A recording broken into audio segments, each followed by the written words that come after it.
तोरे ननद ननदैया ननद जी के भैया दूसर कोई तोरे न पावे।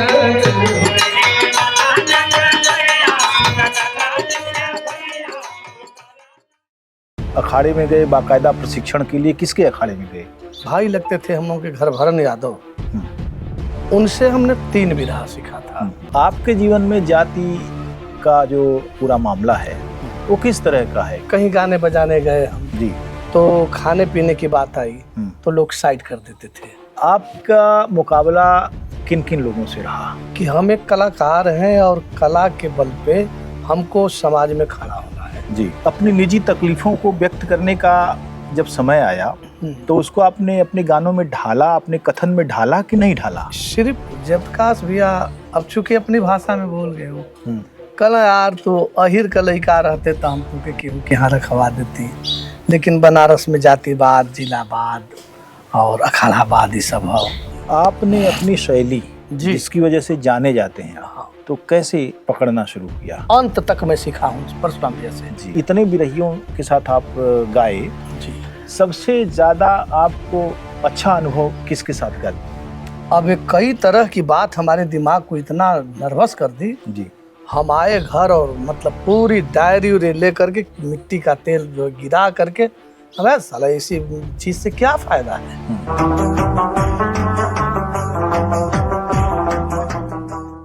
बचपन में जैसे हम लोग मकोय का गुण गाते थे, मकोइया रे तोर गुण गौलो न जाला, आजकल हम लोग बिरहा का गुण गा रहे हैं।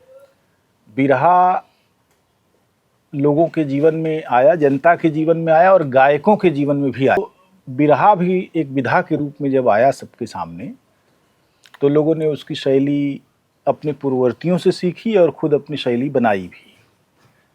लेकिन बिरहा में जो सफल लोग हैं उनकी ताकत उनकी अपनी शैली है। बिरहा की तमाम सारी शैलियाँ नई नई आ रही हैं, लेकिन उसमें जो एक चीज़ देखने में आ रही कि क्या मिसिंग है, वो मिसिंग है कथन और गायन के अंतर संबंध नहीं है। गायक जो गा रहा है और जो कह रहा है उसके बीच में कोई, जैसे लगता है कोई लिंकिंग नहीं है। लेकिन एक गायक ऐसे हैं हमारे बीच में जिनके गायन और कथन के बीच में इतना गहरा अंतर संबंध है कि लगता है कि महाआख्यान अगर हम सुनते हैं तो उसके एक एक विवरण, वो महाभारत का आख्यान हो या लोक आख्यान हो या कोई कांड हो, उसके एक एक विवरण को जनता के बीच में उसके कानों तक पहुंचाना, मुझे लगता है कि उनका एक दायित्व उन्होंने समझा इसको और उसका निर्वाह किया। ऐसे धुरंधर गायक जो विनम्रता की प्रतिमूर्ति भी हैं, उनकी विनम्रता स्वागत योग्य ही नहीं बल्कि अनुकरणीय भी है। रामाशीष पासवान जब गाते हैं तो ऐसे लगता है वो किससे कह रहे हैं। उनकी किस्सा गोई हमारे जहन में बिरहा विधा के प्रति और बिरहा का जो ओज है, उसकी जो ताकत है, उसके प्रति एक राग पैदा करती है। हम आज उनसे रूबरू हैं। जमनिया आए हुए हैं गाजीपुर में और गंगा के किनारे इस कॉलोनी में हम बैठे हुए उन्हीं से बातचीत कर रहे हैं। रामाशीष भाई, आपका बहुत बहुत स्वागत है। प्रणाम प्रणाम। सौभाग्य है कि आप यहाँ पधारे हैं जमदग्नि ऋषि की धरती पे और हम लोगों से कुछ जानना चाहते हैं, हम लोग कुछ बताना चाहते हैं आपको। ये सौभाग्य हम लोगों का। मैं सबसे पहले यही जानना चाहूँगा जी कि गंगा के किनारे पर किसानों का एक ठेठ जो क्षेत्र है, जी जी, वहाँ से एक ठेठ गायक पैदा हुआ। उस गायक यानी रामाशीष पासवान का जन्म कब और कहाँ हुआ?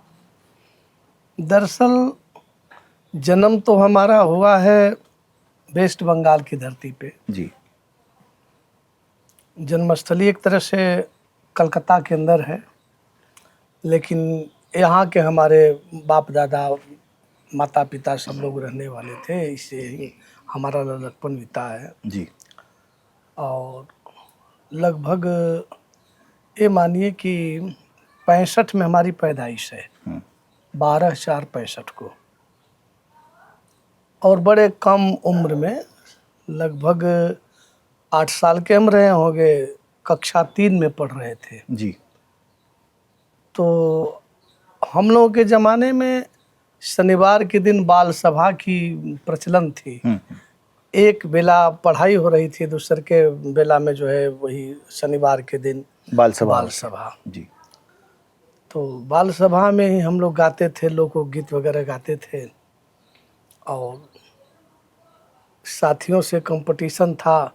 कंपटीशन वाला चोरी चोरी बिरहा सीख लिया, और हम भी बिरहा सीख लिए उसका जवाब देने के लिए। जी। और ये बात स्कूल से चलकर गांव में आ गई। 73 की बात है।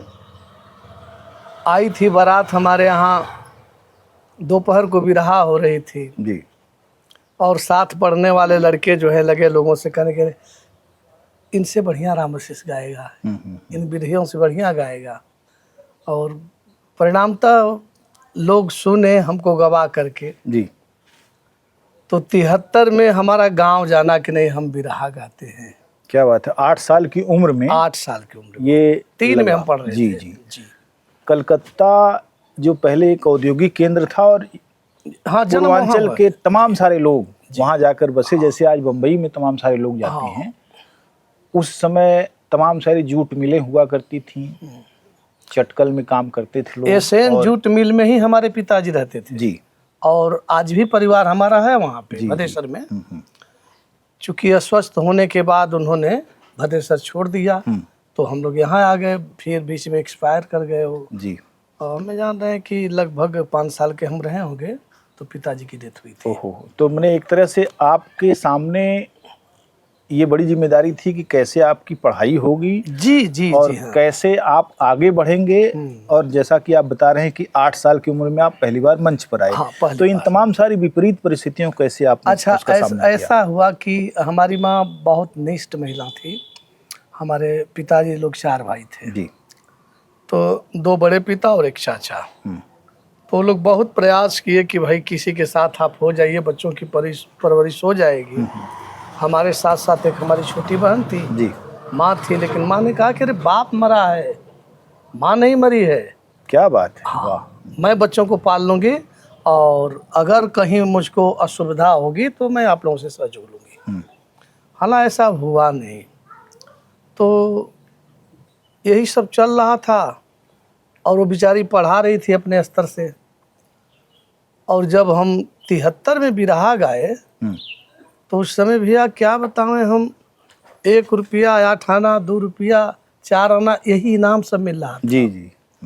और सब जोड़ करके 763 रुपया मेरे जीवन में पहली बार बिरहा से मिला था मुझको। वाह। आज भी याद है कि सन 73 में मैं 763 रुपया पाया था। तो बच्चे की बुद्धि थी, मैं समीकरण बैठाने लगा कि मेरी माँ मजदूरी करती है, कटिया करती है जी, और 80 रुपया क्विंटल उस समय गेहूँ था। तो हम सोचे कि इतना रुपया मिला है, इतना का अगर गेहूँ चावल खरीद दिया जाए तो साल भर तो खाने के लिए पर्याप्त होगा, एक दिन की बिरहा की कमाई से जी। और वही बिरहा में रुझान बन गई हमारी। जी जी हाँ। तो आगे की पढ़ाई कुछ? हाँ हाँ, पढ़ते रहे जी। ग्रेजुएशन में किया हूँ। अच्छा। हाँ, अपने बल पे मैं गाता रहा और पढ़ता रहा। तो इस तरह से ग्रेजुएशन भी कंप्लीट हो गया, और बिरहा भी आप लोगों के आशीर्वाद से ठीक ठाक हो गई। जी। जब आप बता रहे हैं कि 8 साल के बाद आप मंच पर आए, तो आप फिर अखाड़े में गए बाकायदा प्रशिक्षण के लिए? किसके अखाड़े में गए? अच्छा, तो सबसे पहले जो बिरहा हम सीखे थे 73 में, तो हमारे यहाँ एक भाई लगते थे हम लोगों के घर, भरन यादव, उनसे हमने 3 बिरहा सीखा था। और उसी बिरहा को गा करके हम अपने गांव में गायक के रूप में पहचाने गए जी। तो हमारे बगल में ही जयप्रकाश यादव कवि जी हैं, वो सर्विस करते थे। जब वो आए सर्विस से तो पता चला कि नहीं रामशिष बिरहा गा रहा है।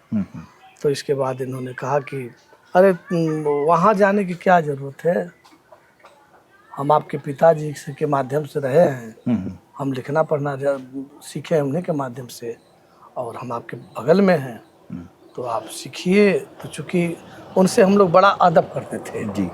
लेकिन जब ऐसी परिस्थिति आई तो सीखने लगे हम। तो वही जयप्रकाश भैया के द्वारा ही हम सीखे बिरहा, और वही हमारे गुरु भी हैं, शिरदेव ने हम उन्हीं को दिए हैं। मैंने 80 का दशक जो है, जी जी जी, 1972 से लेके 80 का 73 दशक, 73। जी जी 7 साल का समय जो है आपके प्रशिक्षण का सघन काल रहा। हाँ हाँ हाँ हाँ, बिल्कुल बिल्कुल। तो फिर आप 80 के बाद से फुल फ्रेम गाने लगे। हाँ, लगभग 80 में हाई स्कूल हुआ था। और अभी तो पूरा बिरहा के ऊपर हम डिपेंड नहीं किए थे। जी 81 82 इंटर कंप्लीट की 82 में, और 82 और 83 के मध्य में हुआ था इंटर। इसके बाद जो है अब हम बिरहा में समय देने लगे।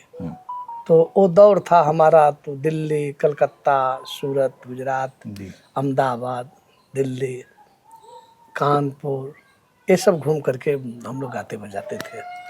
बिरहा की खासियत ये रही है कि बिरहा ने सबको अपने में समेटा है। जैसे अगर हम भारत की परिकल्पना करते हैं तो भारत में तमाम सारे लोग जगह जगह से आए और यहाँ के मूल निवासी बन गए, और आज बामसेफ का मूल निवासीवाद थोड़ा सा वो पीछे हो गया है। उसने कि किसको आप हटाएंगे यहाँ से, आप अपनी बात को बड़ा बनाने के लिए कहते रहिए, लेकिन न यहाँ से ब्राह्मण जा रहा है, न क्षत्रिय जा रहा है, न शूद्र जा रहा है, न वैश्य जा रहा है, कोई नहीं जा रहा है।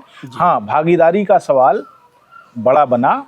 मान्यवर कांसीराम आए, उन्होंने कहा भागीदारी का सवाल उठाया, उन्होंने लोहिया जी ने भागीदारी का सवाल उठाया, और तमाम सारे लोगों ने। जी हाँ, बिरहा ने आपको भी अपनाया, आपको उसने आगे बढ़ने में वो किया, लेकिन व्यक्तियों का आप कुछ नहीं कर सकते। व्यक्ति बहुत सारे ऐसे होते हैं जी, जिनके भीतर विद्वेष की भावना होती है, और कुछ नहीं अगर उनको मिलता तो जाति का एक ऐसा पत्थर होता है जिससे वो मारते हैं, अपमानित करते हैं आपको। तो आपके जीवन में जाति का जो पूरा मामला है वो किस तरह का है? क्योंकि अच्छा, ऐसा हुआ था, इसमें बता रहे हैं, चूंकि हम तो बिरहा सीखने लगे, गाने भी लगे जी, और गा रहे थे, तो एक तरह से ये कह लीजिए कि पैतृक संपत्ति थी हमारे लिए। हमारे दादाजी थे, वो भी कुछ भजन वजन टाइप का गाते थे जी, हमारे बड़े पिता भी कुछ गाए, और हमारे पिताजी तो एक पहुँचे हुए कवि हृदय थे। शिमरत खलीफा नाम था जी, अच्छी गीत लिखा करते थे, उनके तमाम सारे शिष्य थे और गाते भी थे बढ़िया। तो इस चीज़ को हमने पाया, समाज में जब डोलने लगे तो नाना तरह की बात आई। जैसा कि आपने कहा है कि जातिगत भावना से अब कुछ नहीं तो जात का ही पत्थर मिला फेंकने के लिए। तो इस तरह की बहुत सारी यातनाएं सहे हम। उन यातनाओं का मैं चाहता हूं कि उनका थोड़ा सा उनकी तफसील होनी चाहिए, इसलिए कि हम एक जाति मुक्त और जाति से अलग एक मानव समाज बनाना चाहते हैं, लेकिन लोगों को किन अवरोधों से गुजर कर आना पड़ा, इसके बारे में थोड़ी तफसील होनी चाहिए। अच्छा, तो बता रहे हैं। अब उसमें जैसे कहीं गाने बजाने गए हम जी, तो खाने पीने की बात आई तो लोग साइड कर देते थे। अच्छा, मैंने कला को पीछे कर देते थे। कला को पीछे कर देते थे। अब बिरादरी को, चूंकि हम पासवान थे तो बिरादरी को लोग आगे रखते थे, आप साइड में हो जाइए। हमने एक बार अपने सामने देखा इस चीज को, फिर हमने बिरहा में खाना ही छोड़ दिया। भैया ना तुम्हारा खाएंगे ना पिएंगे जी, क्या दिक्कत है। तभी से आज तलक अब मान कर चलिए कि हम जाएंगे तो हमारे साथ टिफिन जाता है जी, आस पास है तो खाना खा कर जाते हैं। तो इस तरह की बात आई, हाँ गलानी होती थी हमको कि हम इंसान हैं यार, और एक कलाकार की तरह सब तोशक बिछाते हैं, मंच देते हैं, बिरहा गवाते हैं, फूल माला पहनाते हैं, टिक्का उक्का लगा देते हैं कहीं कहीं, लेकिन कहीं ना कहीं एहसास करा देते हैं कि आप। जैसे एक मुझे याद आ रहा है आपके उस प्रसंग से जी, द ग्रीन बुक नाम से एक फिल्म आई, हॉलीवुड की बहुत बड़ी फिल्म है। तो उसमें एक अश्वेत गायक है। गायक क्या है, वो पियानो बजाता है और इतना बड़ा पियानिस्ट है कि उसके लिए लोग 5-5 हजार डॉलर का वो ले लेते हैं टिकट। इतने अमीरों के बीच में वो गाता है। लेकिन जब वो, और उसका लोग इंतजार करते हैं कि वो आए और गाए, वो जादू करता है।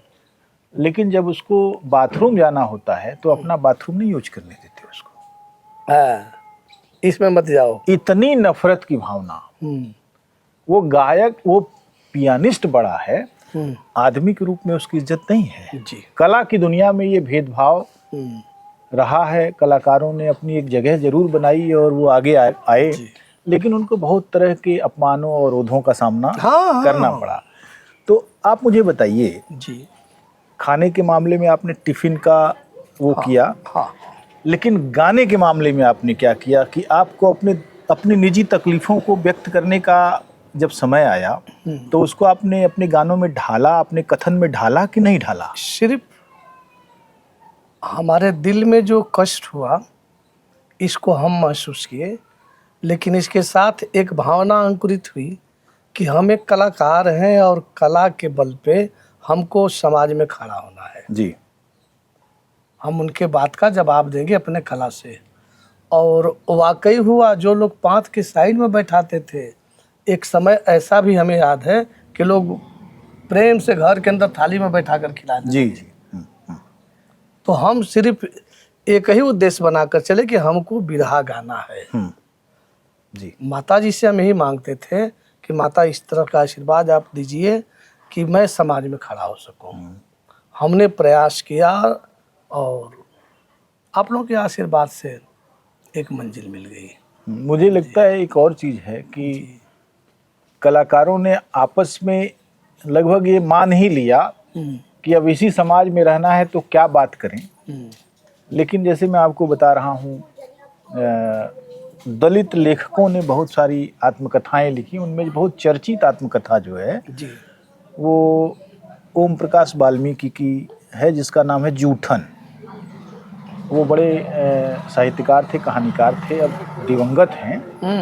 और एक वो मुजफ्फरपुर जिले के एक बरला गांव के रहने वाले थे और जी, उन्होंने जी। बहुत तरह का भेदभाव, खास तौर से यह है कि एक जगह, अब बहुत सारी घटनाओं में एक घटना यह है कि एक अध्यापक ने कहा कि जाओ मेरे घर से राशन ले आना, हम्म, और अपनी साइकिल दे दिया कि जाओ साइकिल से।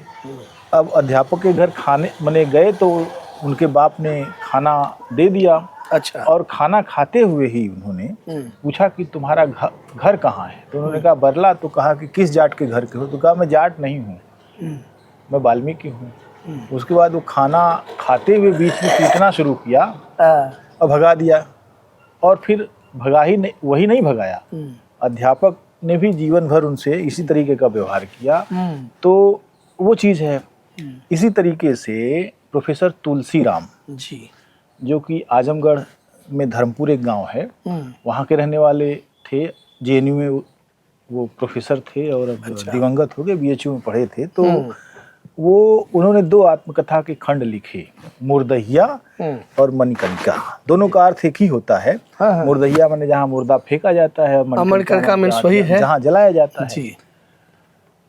उन्होंने ये बताया कि हमारा जीवन यही है, माने इससे रौरव, इससे भयानक जो है हमारा जीवन, इससे कम नहीं था। एक घटना उन्होंने की, जब वो हाई स्कूल में जिले में टॉप किया उन्होंने। अच्छा। और थोड़ा उनकी आंख एक कमज़ोर थी, फूली थी। तो एक बाभन आया तो बोला अच्छा वो चमरा आइडिया में टॉप कैले बा, अब तो एक जगजीवन राम 1000 का नौकरी दे दी है। मैंने उन्होंने लिखा है, हमारे परिचित थे, मित्र थे। जी, जी, जी। प्रोफेसर साहब। तो उन्होंने जब बताया था, उस समय आत्मकथा नहीं आई थी, तो बाद में वो सब लिखा उन्होंने। तो वो मौका आया, उन्होंने लिखा, और उससे हम समाज को नापते हैं जी। कि भाई देखिए इतना भेद है, इतना भेद है। अभी तो भेद बहुत सारी जगहों पर मिट रहा है। मैं वही चाहता था कि आप जो है खुल के मुझे बताइए, और ये जाना चाहिए मैसेज, ये पूरी दुनिया जानती है कि भाई एक आदमी जो पारंपरिक तौर पर उस जाति से नहीं आया है, उसी समाज का हिस्सा है जरूर, जी, जी। लेकिन उस जाति का हिस्सा नहीं है जो बिरहे को अपने उसमें मानते हैं कि उनकी कला है। तो यहाँ तो सेंध लगाने वाली बात हुई ना, किला ही तोड़ दिया आपने। जी। अब आप अगर कुरेद रहे हैं जी, तो मतलब ठेस तो इस तरह की लगी थी कि हम पूरा डायरी उरी रख कर फूंकने जा रहे थे। हमको बिरहा सिखाने वाले थे जयप्रकाश यादव कवि जी। जी। जब हम विराह फील्ड में गाने लगे तो दीपक सिंह थे, दुर्जन भैया थे, ओम प्रकाश थे, सब लोगों से अच्छा संबंध। विराह तो साइड की चीज़ें, व्यवहार से हम सबके दिल में थे जी। तो दीपक भैया से हम जान रहे हैं कि लगभग 2 महीना बॉम्बे में रह करके गाए विराह। जी। तो दीपक भैया बोले कि राम आशीष भाई ऐसा है कि आप बनारस रहिए। हम कहीं कहाँ रहेंगे? कल यार कहीं आइए ना, मकान दिलवा दे रहे हैं। और वो कह रहे मकान में रहे, खाए पिए के भाड़ा किराया।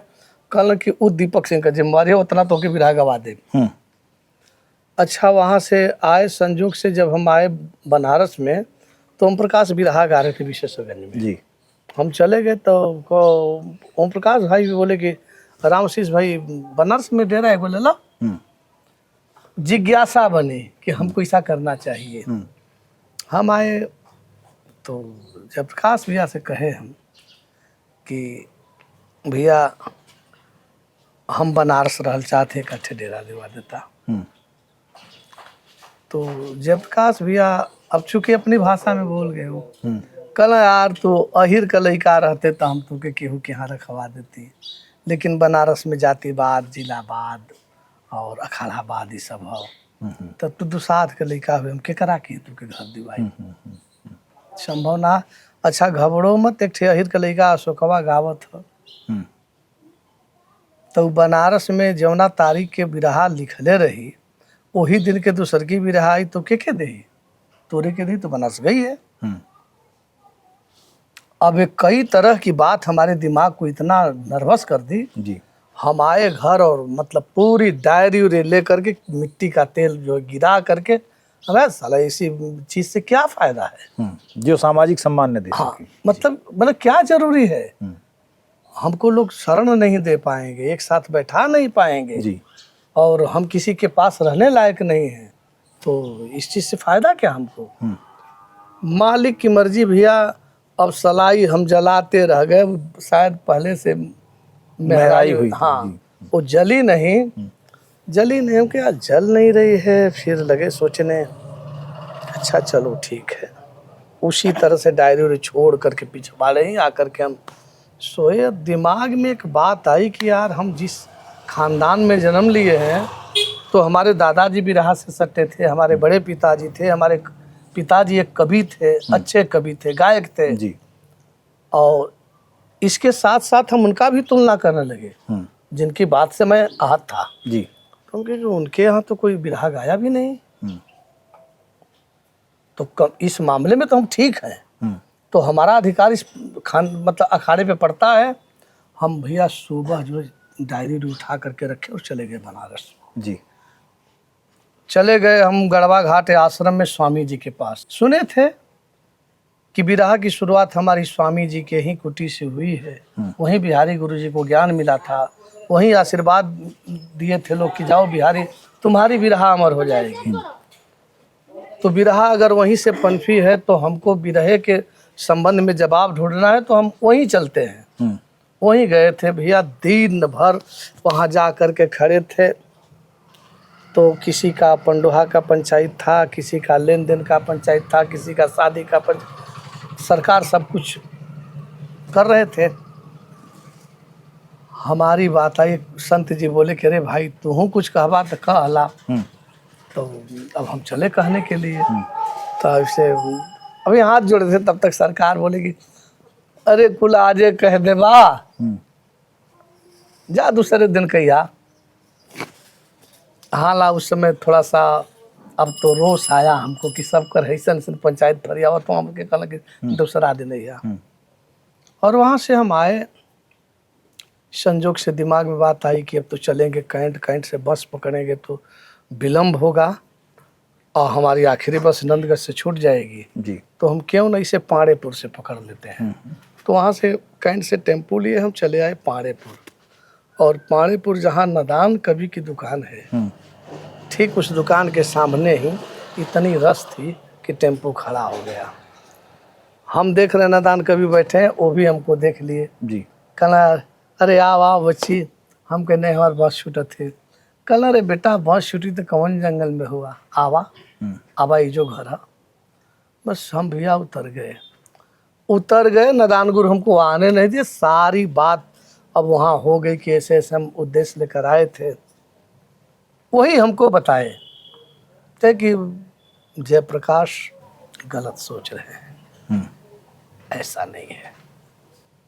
जहाँ बैठे हो बेटा, यहाँ प्रकाश नाम का खट्टी का लड़का था, दिन भर सुअर चराता था और शाम को जब बिरहा गाने की बात आती थी तो हमारे पिता गाटर साइकिल लेकर उसको ढूंढ लाते थे कि कहाँ है, तो हीरा के मंच पे वो गाता था प्रकाश खट्टी।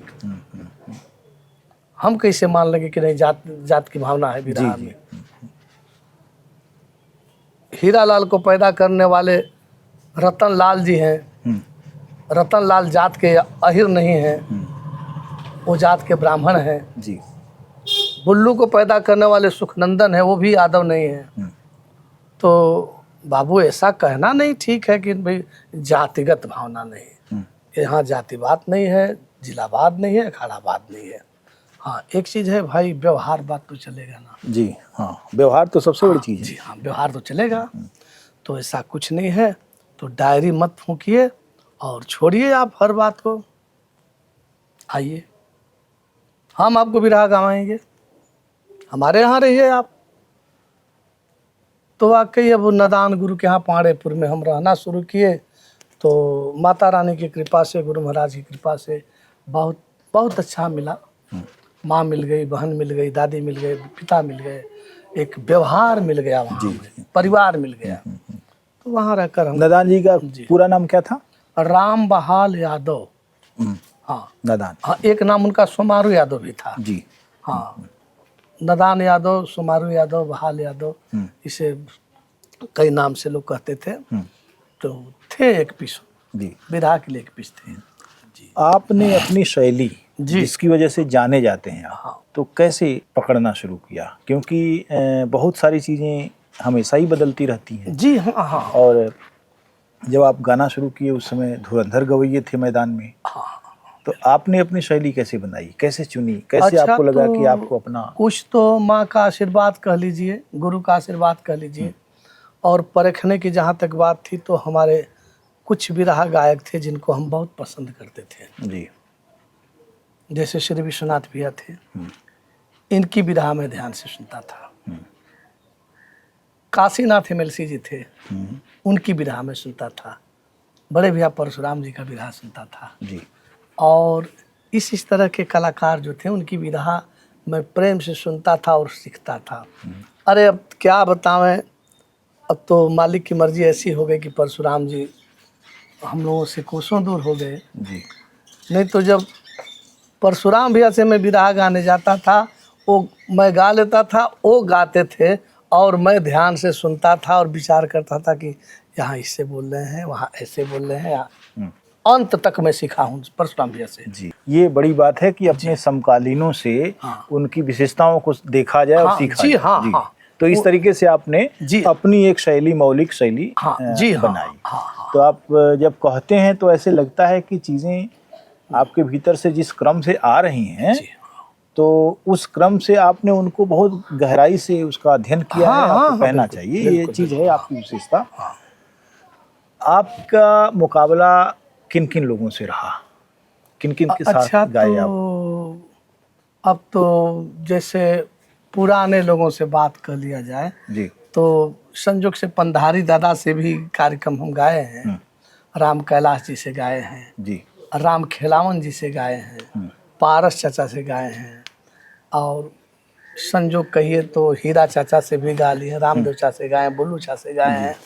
और मतलब उस पीढ़ी को अब उन लोगों के बाद अब इधर देखा जाए तो मोहन भैया के साथ गाए हैं, बल्ली भाई के साथ गाए हैं, परशुराम भैया के साथ गाए हैं जी, बेचन भैया के साथ गाए हैं, काशी भैया के साथ गाए हैं, विश्वनाथ भैया के साथ भी गाए हैं। तो अब इसके बाद हम लोगों की पीढ़ी आ जाती है, जैसे विजय लाल हैं, सुरेंद्र हैं, हम हैं, सूबेदार भाई हैं जी, और छोटे लाल बनारसी हैं, कटहलगंज वाले छोटे लाल हैं, नंदलाल रवि जी हैं, और इस तरह से तमाम कलाकार हैं। तो ये कह लिया जाए कि लगभग बिरहा में जो भी थोड़ा सा सक्रिय फील्ड में है। चला है, जी जी। हाँ, तो उस कलाकार से कार्यक्रम लगभग हुआ ही है। इतने बिरहियों के साथ आप गाए, जी। सबसे ज्यादा आपको अच्छा अनुभव किसके साथ गाते हुए श्री हुआ? परशुराम जी के साथ। अच्छा इसका तो जवाब एक ही है। जी। हाँ। तो क्या खासियत थी परशुराम जी की हाँ, जो आपको परशुराम, लगता था कि जी हाँ, मुकाबला सही है? हाँ, पहली बात परशुराम जी की खासियत ये हमको अच्छी लगती थी कि किसी को निराश अपने हाथ से नहीं होने देते थे। तो सबसे बुरा अनुभव जो हुआ किसी के साथ, तो किसके साथ हुआ आपको? हमने इस तरह के माहौल में गया ही नहीं, मैं अपने तरफ से परिस्थिति नहीं पैदा किया, वो भी कलाकार ऐसी परिस्थिति मेरे साथ नहीं पैदा किया है। मैंने एक सामंजस्य बना रहा हाँ, है बिरहा गाने के लिए तो हम लोग सीमा पार कर गए हैं। जी। वो आदमी कुछ गाया तो हम भी कुछ गाए हैं, गा बजा लिए हैं, लेकिन तो ऐसा कुछ हुआ नहीं है, विभत्सता नहीं आई है। जी जी। गाने बजाने में हो गया है। आजकल बिरहे में यह है कि बातों से जीत लेने का चलन बढ़ गया है, जी लेकिन आप भी एक बतकहा हैं। जी। तो जो आप जो बातें कहते हैं और जो दूसरे लोग संदर्भ से अलग होकर बहुत सारी बातें कहते हैं, उस पर कभी आपने गौर किया?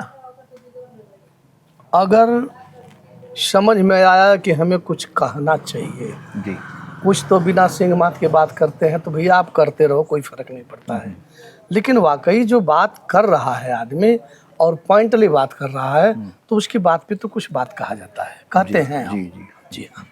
लेकिन जो बिल्कुल लीक से हट गया हो तो भाई उसकी बात हम लेते ही नहीं है।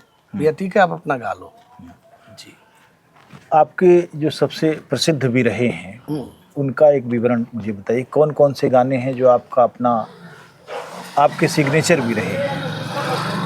बिरहा तो भैया हम जान रहे हैं कि लगभग 300-350 बिरहा हम सीखे थे। जी।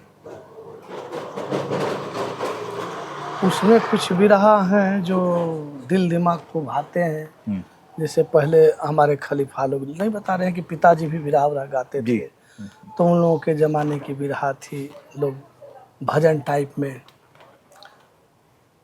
कि हे हो कुंवर कन्हैया गोकुला मथुरा के बसवैया बलि के भैया तुह के जानी ला जरूर। अब देखिए ककहरा के साथ लोग गाते थे जी। कि कैला कठिन कठिन खेलवार यार तुह के हम जानी ला, कैला कठिन कठिन खेलवार यार तुह के हम जानी ला, ख्याल करो बालेपन में पुतना के मारे जानी ला, गरुड़ सवारी तज करके गजराज उबारे जानी ला, घोर घमंडी कंसासुर के तू संहारे जानी ला, चतुर्भुजी तन धर करके जमलार्जुन तारे जानी ला, छल बल भारी कैला माखन दही चुरा के खैला, भैला नमय का ठगहार यार तो के हम जानी। क्या बात। मतलब इस तरह की बिरहा, और इस तरह की बिरहा भी लोग गाते थे। जैसे आपस में एक ठौर करते बांस का पास थे गौर, अपने अपने को बड़ा रहे बताए, द्वंद्वता की बिरहा। जी। तो अब उसमें है कि कपास और बांस जो है आपस में भिड़ गए, तो अब इस तरह की गीत हुआ करती थी, दोनों के वक्तव्य हुआ करते जी थे जी जी। कि वो उसका मानवीकरण कर जी देते हाँ, थे दो चीज़ों कई का। राढ़ है आपस में बांस कपास मुरे हरी कैलाश, कपास बोला सुन ले बांस हम जग में बड़ाई है पाते, खेत खेत से करके अलग हम दुनिया के घर में जाते, गुस्से में धुने दुनिया तब आह हम चिल्लाते, घर बाहर खूब मचा कोलाहल कोई छोड़ा मन ना जाते, चीमी कर चिल्लाया दुनिया जरा तरस ना खाया मोरे हरी कैलाल, छोड़ा के चमड़ी कह दहलस मोर नास मोरे हरी कैलाल। अब ये कपास कहा है, इसके बाद जवाब दे रहा है बांस, ज्ञान गौर। अब ये तो क से चला है, वो अज्ञा से चल रहा है। ज्ञान गौर कर कहे बांस सुन ले कपास क्या समझाते, त्रास न मानत नर नारी सब जड़ से हमको कटवाते, छोड़ा के संगत सब भैयन के अपने घर में जब लाते, हाय हाय हम करूरदन जब हरबों से काटे जाते, सुलगा के सब आगे देते उसी में हमको दागी, मोरे हरि कैलाल, खुदा कसम गिरने लगती है आंस मोरे हरि, सवा से पनिया निकल रहा, जी जी खुदा कसम गिरने लगती है आंस मोरे। तो इस तरह की विरहा हुआ करती जी थी। जी और कुछ ऐसा जिसे नगर का विरहा लोग लिखे हैं जिसमें सिर्फ अक्षर है, मात्रा का प्रयोग नहीं है। जी जैसे चहकत मन तड़प रहल हर पल, सिर्फ अक्षर है, मात्रा कहीं नहीं है। चहकत मन तड़प रहल हर पल, कल पर तन हरदम मन तरसत, छलकत छल छल जल नयन भरल जस, घर घर जल धर बरसत, जग जहर भयल थक गयल नयन, बन लखत लखत मग मन तड़पत, झटपट कब दरस करब भगवन दर्शन, शरणन कर मन हर्षत। इस तरह की विरहा जो है मतलब कि एक भावों की देन है। जी जी हाँ, ऐसा ऐसा लोग लिखे हैं और इसमें कुछ मिलता है। अब जैसे कोष्ठ का सवाल है तो बिरहा में भी कोष्ठ लोग डाले हैं। जैसे मतंग गज सम बली बिकोदर, अब देखिए म से शुरू है, त लग गया है म के बाद, मतंग गज सम बली बिकोदर, मड़िया सरवर किए तमाम, त और त म के अंदर बंद है, जी त के बाद थ होता है। तो मथन देख कर वीर बर्बरिक, दौड़ा कर में धनुषा थाम, थ से बंद हो गया। मद मातक मस्तक फोड़ूंगा जैसे फोड़ल जाए बादाम, मधुर नीर क्यों गंदा करता निकल के जाओ अपने धाम। क्या बात। तो इस तरह की जो विरहा थी भैया ना, हमको बहुत अच्छी लगती थी और इसमें हम बहुत रुचि रखते थे। जी हाँ। तो एक लंबा समय आपने गाया, जी वो समय भारत में सामाजिक चेतना, खासतौर से उत्तर भारत में सामाजिक चेतना का भी काल था। और उसमें बहुजन समाज की एक अवधारणा जो पुष्पित पल्लवित हुई कि तमाम सारे जातिवाद और भेद को मिटाकर एक बहुजन समाज बनेगा। उस चेतना के विकास में आपने क्या योगदान किया? जी हाँ, उस समय हम लोग विरह गाते थे। जी जैसे अब तो अच्छी तरह से याद नहीं रह गई है लेकिन कुछ हम प्रयास करते हैं। अनैतिकता पे अंकुश लगी आज लगने, खास निकला अनल आवरण ओढ़ कर, ज्यों ज्यों मानव प्रगतिशील होता गया, पाप उतना बढ़ा आचरण छोड़कर।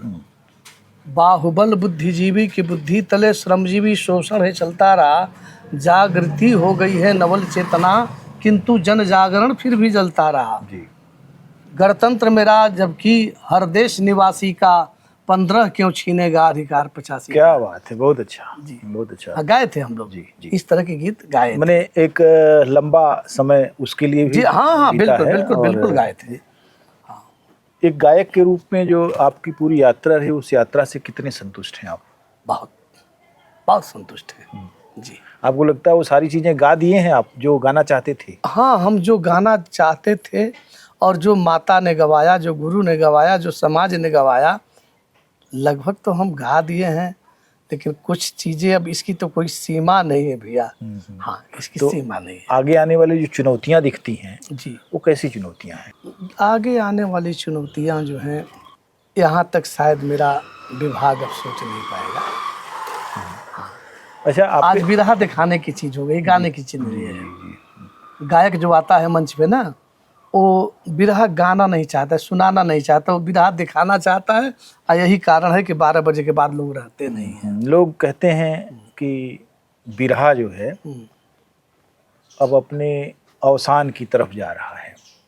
बहुत सारी कलाएं उसमें आई, वो प्रमुखता पा गई, नौटंकी, नाच और इस तरह की चीज़ें, जी ये ट्रिक जो है लोगों ने अपना लिए और वो उन्होंने एक धंधा जी की तरह बिरहा को करना शुरू किया। कुछ लोग बचाने की बात करते हैं, बिरहा आखिर बचाया कैसे जा सकता है? भैया तो मान कर चलिए कि अपना अपना आदमी सोच विचार ही कर सकता है। जी नहीं, संस्थागत रूप जी, से अगर कुछ हाँ, किया जाना चाहिए हाँ, तो क्या करना चाहिए? हाँ, हम लोग प्रयास करते हैं। प्रयास ये करते हैं कि कोई भी कलाकार हो तो सबसे पहले वो अपने आप को ये माने कि हम इंसान के साथ साथ एक कलाकार हैं, तो मेरी कुछ जिम्मेवारी है। जी जी, तो जिम्मेवारी है, तो जिम्मेवारी के तहत बहुत सारे काम आते हैं। हम कलाकार हैं, कोई हमारे दरवाजे पे आया तो हम इस ढंग से मिले कि वो आदमी हमारे पास से अगर जा भी रहा है तो उसके दिल में कहीं ना कहीं हम हैं। जी। सबसे प्रमुख चीज़ है। दूसरी चीज़ कि अमीर भी आएगा बिरहा गाने के लिए, गरीब भी आएगा। हम कह देते हैं कि हम 35,000 रुपया से नीचे नहीं एक पैसा आएंगे। हर आदमी 35-25 नहीं ना देगा। हाँ, कोई 10 दे सकता है, कोई 5 भी जी हाँ, कोई ऐसा भी होगा कि उसका प्रेम होगा लेकिन पैसा नहीं है। तो अभी जी, बहुत सही कह रहे हैं आप। बहुत बिरहे के जो नए श्रोता हैं जी, मुझे लगता है कि जेब में वो 50,000 लेकर चलते हैं लेकिन दिमाग चवन्नी का ही होता है। हाँ हाँ, बिल्कुल बिल्कुल बिल्कुल। इससे भी क्या हुआ कि कसौटी खत्म हो गई। दिमाग 50,000 का होना चाहिए, जेब में चवन्नी न होती। मिर्जा गालिब जैसा शायर कहता है कि बिक जाते हैं हम आप मताए सुखन के साथ। मैंने पूरा लिखा पढ़ा जो है उसके साथ हम उसी के हो जाते हैं। हाँ। लेकिन अयार तबा खरीदार देखकर। लेकिन खरीदने वाले की हैसियत और कसौटी क्या है, उसका मापदंड क्या है शायरी को सुनने का, इससे तो मुझे तो नहीं लगता है कि इस तरह से बिरहा हाँ, वही कह रहे हैं ना कि इस तरह से आदमी कम से कम इतना तो जगह तो बनाए समाज के अंदर। और दूसरी बात कि जहाँ तक संभव हो तो अमीरों के साथ साथ गरीबों को भी बिरहा का बेनिफिट मिले, कि बिरहिया के दरवाजे से वो खुश होकर जाए। अगली बात यह है कि हम समय से पहुँचे। दूसरी बात कि हम कलाकार हैं, मर्यादा है, तो जिस मंच पे हैं वहाँ की भी मर्यादा है, जिस समाज में है वहाँ भी मर्यादा है, जो व्यक्ति हमको अपने दरवाजे पे बुलाया है उसकी भी मर्यादा है। तो हम इन सब बातों को ध्यान में रख करके अपने कार्यक्रम को प्रस्तुत करें जी। और कहीं से इस तरह की गीत हमारी नहीं होनी चाहिए कि हम गाने लगे और परिवार की 2 महिला बैठी है बेचारी, तुम उठ करके गाली देकर चली जाएं। ये बिरहा नहीं है। एक सवाल यह भी है आपसे है, क्योंकि आपका मुकाबला भी हुआ ही होगा कभी न कभी जी। महिलाएं बिरहा में आई लेकिन श्रोता के रूप में महिलाएं गायब हो गई। मैंने राम कैलाश जी के बिरहे के दौरान देखा है, रामदेव जी वगैरह जब गाते थे तो महिलाएं अलग से सुनती थी। हाँ हाँ हाँ, बिल्कुल बिल्कुल। राम कैलाश जी के यहाँ तो एक पूरा मेला ही लगा रहता था महिलाओं को लेकर। लेकिन महिलाएं जब बढ़ी तो महिलाएं ही बिरहा से गायब हो गई। ये उनके व्यवहार के हिसाब से महिलाओं ने नहीं गाया, ऐसा लगता है मुझे। पुरुषों ने भी नहीं गाया। तो जब 2 समाज माने बिना महिला के कोई समाज तो समाज नहीं हो सकता। महिलाएं इसको संपूर्ण करती थी इसलिए आई, वो भी गाया उन्होंने। लेकिन महिलाएं ही गायब हैं, महिलाओं की समस्याएं ही गायब हैं। मुझे नहीं लगता कि किसी इतनी गायिकाएं हैं, किसी का कोई ऐसा बिरहा हो जो महिलाओं के दर्द को परिलक्षित करता हो, अभिव्यक्त करता हो। ये बड़ी चुनौती है। एक आखिरी सवाल आपसे मेरा ये है, दर्द की बात जो कर रहे हैं आप ना, तो दर्द के विषय में तो आदमी चाहे औरत पीछे महसूस करेगी ना, पहले वो हमको रीडिंग करेगी जी। हम कैसे खड़ा हो रहे हैं, हम क्या बोल रहे हैं, हम क्या गा रहे हैं। ये भी तो होना चाहिए ना। जी। लेकिन हम कुछ ऐसा गाते हैं कि वो समाज में बैठकर नहीं सुन पा रही है। जी, ये हमारी कमी है। हाँ, क्या कह रहे थे आखिर? मैं आखिरी सवाल ये कह रहा हूँ कि बिरहा श्रमजीवियों की परंपरा से आया। हाँ बिल्कुल। और आज श्रमजीवी उसमें से गायब हैं। गायब है। न उसके केंद्र हैं, विषय हैं, न उसके केंद्र हैं, न श्रोता ही हैं। उनके पहुंच से बाहर की बिरहा हो गई। पहुंच से बाहर है जी। अगर फिर से उधर नहीं आप जाएंगे तो फिर क्या होगा? बिरहा तो खत्म हो गया ना, मामला खत्म हो गया। आप कैसे सोचते हैं कि उसको वहां तक पहुंचाया जाना चाहिए?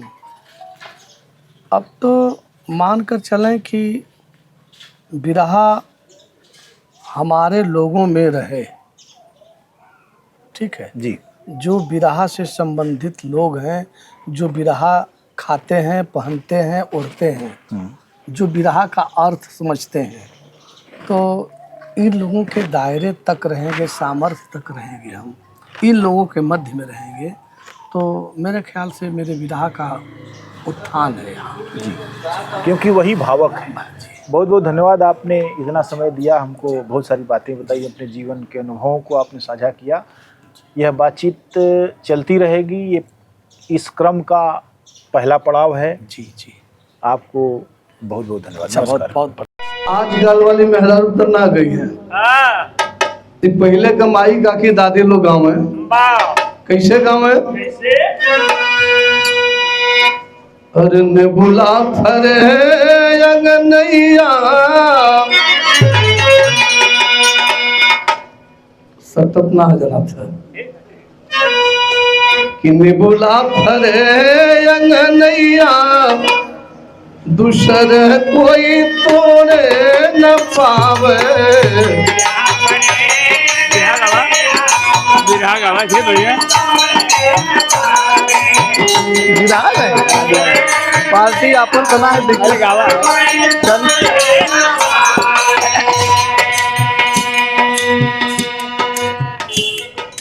तोरे ननद ननदोइया तोरे ननद ननदोइया ननद जी के भैया दूसर कोई तोड़े न पावे।